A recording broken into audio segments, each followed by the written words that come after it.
Today I'm going to be talking about the problem of youth unemployment in the European Union. And I'm going to be talking about some of the measures that the European Union has taken in order to combat youth unemployment.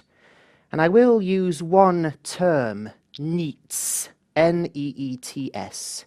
And NEETs are people who are not in employment, education or training. So if you're ready, we'll make a start. Ladies and gentlemen, when I was a child growing up in the United Kingdom, I remember my grandparents telling me that my generation had never had it so good. The standard of living of people in the United Kingdom had been going up for a number of decades, technology had been advancing, the quality of healthcare had been improving, etc. Now, I remember at the time that I found those comments rather irritating, but I have to say that in retrospect, I have to admit that they were probably right. Until now, people of all past generations have been able to say the same to their children and grandchildren as my parents and grandparents said to me. Unfortunately, this is now no longer the case.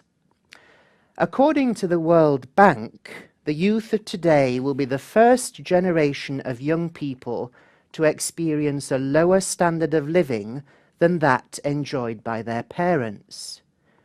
And some commentators are going even further than that and describing the current generation of young people as a lost or sacrificed generation. Now, ladies and gentlemen, we don't need to look far to find the main reason why this is the case. Basically, employment, or lack of it. Having a job is, of course, intrinsically linked to one's standard of living. We're currently in the throes of an economic crisis, and jobs are a scarce commodity all round. But they're an even scarcer commodity if you are a school leaver or recent graduate.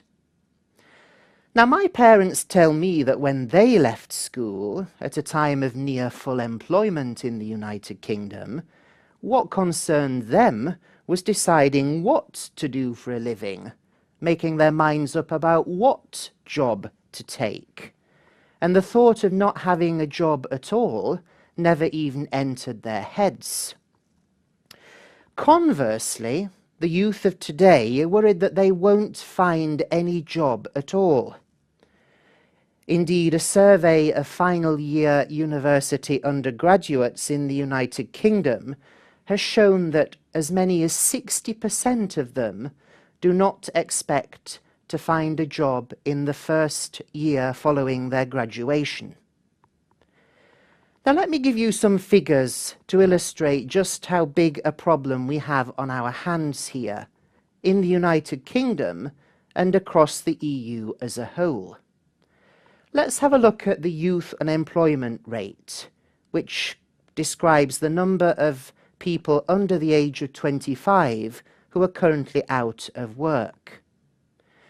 At present, the youth unemployment rate is more than twice the rate for the adult population as a whole in most EU member states. Taking the figures for the EU as a whole, the youth unemployment rate in the last quarter of 2013 stood at 22.7%, whereas the general unemployment rate for the adult population as a whole stood at 9.2%. And indeed, there's been a dramatic increase in youth unemployment in almost all EU member states over the last 4 years. In other words, you can say that young people have borne the brunt of the economic crisis. Now, with a pan-European crisis on our hands, it would seem logical, surely, to look for a pan-European solution, which is where the European Union comes in. As you may know, last year the EU struggled to agree the so-called multi-annual financial framework, which is a 7-year budget for the years 2014 to 2020. Now, during those negotiations, there was considerable disagreement between the institutions and the member states on key aspects of the budget. For example, on how much money should be made available for the administration of the EU, for the day-to-day running of the institutions, that is. However, one thing they all agreed on is the need to act to address youth unemployment across the EU. And I'd like to go on now and tell you in a little bit more detail what measures they've decided to take.